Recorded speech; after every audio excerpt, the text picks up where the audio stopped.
श्रद्धा murder case में बड़ा खुलासा हुआ है। ये बड़ी जानकारी फिलहाल आपको दे रहे हैं। आपको बता दें कि आफताब ने पुलिस को आरी ब्लेड के बारे में बता दिया है। अब हालांकि लगातार वो बयान दे रहा है, लेकिन सवाल ये उठता है कि उसके बयानों पर कितना विश्वास किया जाना चाहिए।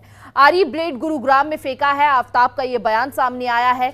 गुरुग्राम की डीएलएफ फेज 3 की झाड़ियों में आफताब ने आरी और ब्लेड फेंका है। चापड़ को 100 फुटा रोड पर फेंका है।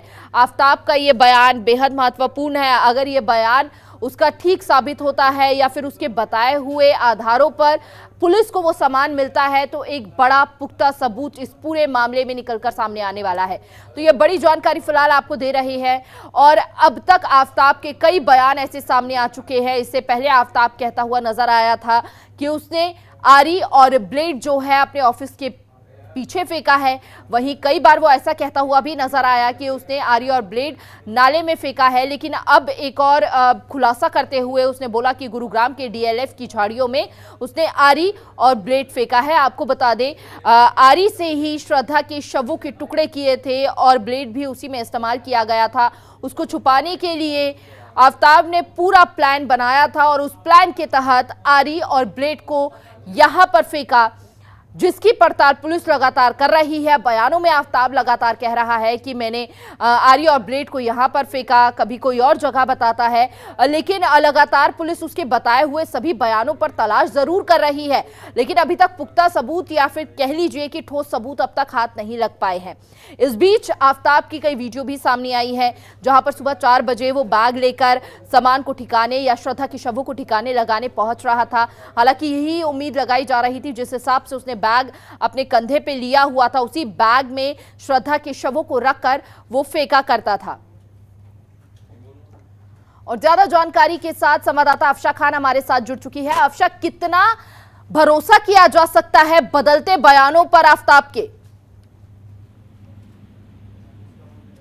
जी बिल्कुल हिमानी, जिस प्रकार से इसके लगातार बयान चेंज हो रहे हैं, लगातार पुलिस को गुमराह करने की कोशिश की जा रही है और अब एक बार फिर से एक नया बयान आफताब की तरफ से जारी होता है, जिसमें आफताब का कहना है कि गुरुग्राम के डीएलएफ के पास से इसने जो है आरी और ब्लेड को जो है फेंका था। और आपको बता दें इसने एक चापड़ का भी इसमें जो है जिक्र किया है, जिसने छतरपुर में ठिकाने लगाने की बात कही है। और गुरुग्राम से पुलिस ने काली पन्नी में भी कुछ सबूत इकट्ठे किए थे। आपको बता दें आरी और ब्लेड को ठिकाने लगाने के लिए वो शेयरिंग कार से जो है गुरुग्राम तक ये गया था, जिसमें कि गुरुग्राम पुलिस ने लगातार जो है ड्राइवर की भी ये तलाश कर रही है। आफताब के तमाम खुलासों के बाद जो है दिल्ली पुलिस से लेकर गुरुग्राम पुलिस तक जो है असमंजस की स्थिति में है, किंतु अब पुलिस की कार्रवाई को भी पूरा करना है तो निश्चित तौर पर पुलिस की कार्रवाई भी पूरी करनी है और इसके बयानों के ऊपर किसी प्रकार से जो है अभी यकीन करना, विश्वास करना कहीं ना कहीं जाकर मुश्किल और टेढ़ी खीर भी नजर आ रहा है। आज आफताब की कोर्ट में पेशी भी होगी। क्या इस रिमांड को और बढ़ाया जा सकता है? ये भी अपने आप में बड़ा सवाल है, क्योंकि अब तक 5 दिन का जो समय मांगा था वो सफिशिएंट रहा ही नहीं, क्योंकि अब तक कोई पुख्ता सबूत हाथ नहीं लग पाए हैं पुलिस के। अब क्या रिमांड को बढ़ाया जा सकता है? देखिए मानी, मैं आपको बता दूं, क्योंकि आज जो है इसकी पुलिस कस्टडी जो है जिस तरह से इसे कस्टडी में लिया था ये खत्म हो रही है। इसके लिए दोबारा से कोर्ट में आज फिर जो है इसकी रिमांड पर एक बार फिर से कोर्ट इस रिमांड पर लेने के लिए इसकी जो है आगे पेशकश कर सकता है और एक बार फिर से आवेदन कर सकता है कोर्ट की तरफ से।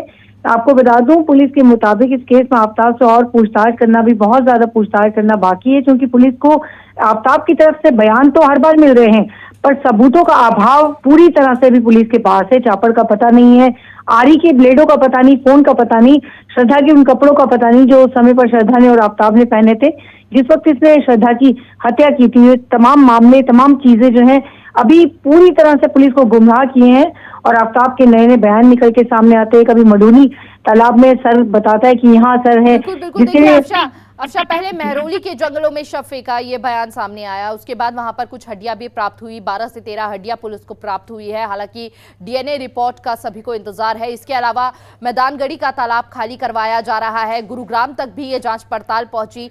अब गुरुग्राम के डीएलएफ मॉल की झाड़ियों में वो कह रहा है कि उसने जो आरी थी वो फेंकी। इसके अलावा जिस कॉल सेंटर में वो वर्क करता था उसके साथ कौन कौन लोग थे, उसका क्या स्वभाव रहा है, उनसे पूछताछ की जा रही है। ये कार्रवाई अभी कितनी और चलने वाली है, क्या अनुमान लगाया जा रहा है? क्या जो अब तक पूछताछ हो चुकी है उसमें कोई पुख्ता सबूत नहीं मिल पाए हैं? बिल्कुल हिमानी, आपको बता दूं, अब चूंकि अभी मैंने जो आपको बताया है जिस प्रकार से कि आफ्ताब के बयान तो हर तरह से बदल रहे हैं। कभी आफ्ताब का कुछ और कहना है, कभी आफ्ताब का पुलिस को, अब कहा जा सकता है कि पुलिस को गुमराह भी आफ्ताब कर रहे हैं। पॉलीग्राफी टेस्ट आज इसका होना संभावित है कि आप, चूंकि इसका नार्को टेस्ट होता है, नार्को टेस्ट जो है इसका कल टाल दिया जाता है क्योंकि इसमें पॉलीग्राफी टेस्ट का होना भी महत्वपूर्ण है, जरूरी है। अब पॉलीग्राफी टेस्ट के लिए जब कोर्ट से, अदालत से जो है सहमति ली जाती है, जिसमें कि जिनका पॉलीग्राफी टेस्ट होना होता है या नार्को टेस्ट होना होता है, उसके लिए इसकी सहमति लेना जरूरी होता है। तो अदालत की तरफ से इस पॉलीग्राफी टेस्ट के लिए सहमति का आवेदन किया गया है।